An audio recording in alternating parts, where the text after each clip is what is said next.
আসসালামু আলাইকুম এভরিওয়ান। আজকে কোনো ধরনের রোস্টিং ভিডিও না, কোনো ধরনের ফানি ভিডিও না।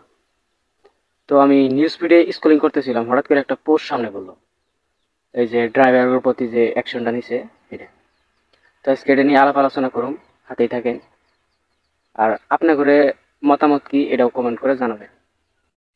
তো 1 জানুয়ারি 2024 থেকে একটা ডিসিশন নেওয়া হয়েছে উচ্চ ন্যায়ালয় থেকে, যে কোনো ড্রাইভার যদি গাড়ি অ্যাক্সিডেন্ট করে 10 লাখ টাকা জরিমানা আর হাতে 10 বছরের জেল নাকি দেওয়া হবে। তো আমার সরল মনে একটাই প্রশ্ন, কোনো ড্রাইভার কি যাই না হইনা গাড়ি অ্যাক্সিডেন্ট করে? তো দেখেন, কোনো ড্রাইভারই কিন্তু যাই না হইনা অ্যাক্সিডেন্টটা করে না। অ্যাক্সিডেন্টটা কিন্তু হঠাৎ করে হয়ে যায়। ড্রাইভাররা যখন গাড়ি চালায় তা করে নিজের জীবনেরই কোনো ভরসা থাকে না। হ্যাঁ, উচ্চ ন্যায়ালয় থেকে এটাও কইছে যে ড্রাইভাররা নাকি অ্যাক্সিডেন্ট করার পরে কোনো রকম সাহায্য করার চেষ্টা করে না। দেখেন, সাহায্য করার চেষ্টা করবো কিভাবে করে?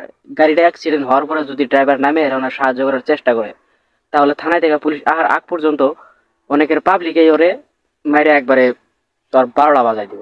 তারা যখন গাড়ি চলায় ওগরে নিজের জীবনের কোনো ভরসা থাকে না, তে অন্যজনের জীবনে সাহায্য করবো কিভাবে রে ভাই? Now come to the point. মেন কথা হইলো যে কেউ কিন্তু যাই না মানে গাড়িটা অ্যাক্সিডেন্ট করে না।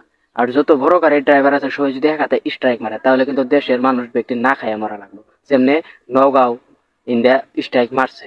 সোনাল থেকে এই কথাটা একবার ভাবা উচিত ছিল এবার একটা ডিসিশন নেওয়ার আগে, যে সব বড় গাড়ির ড্রাইভাররা যদি এক হাতে স্ট্রাইক মারে, তাহলে কিন্তু দেশের আধা মানুষ না খাইয়া মারা যাবে।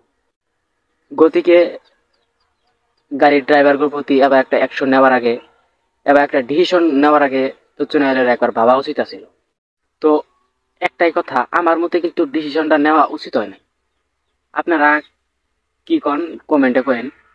আর ড্রাইভারের কাছে যদি 10 লাখ টাকা থাকতোই, তাহলে কিন্তু ড্রাইভাররা গাড়ি চালিয়ে বেড়াইতো না, ওরা বিজনেস কিংবা বেলেগ কিছু করার চিন্তা ভাবনা করতো। 10 লাখ টাকা নাই দিয়ে আজকে বেলেগের গোলামি করা লাগে। তো যাই হোক, আজকের ভিডিওটা এই তুলি। আপনাদের কি মতামত অবশ্যই কমেন্টে জানাবেন। আর দেখা হচ্ছে পরবর্তী ভিডিওতে। ভালো থাকবেন, সুস্থ থাকবেন। আজকের জন্য বাই।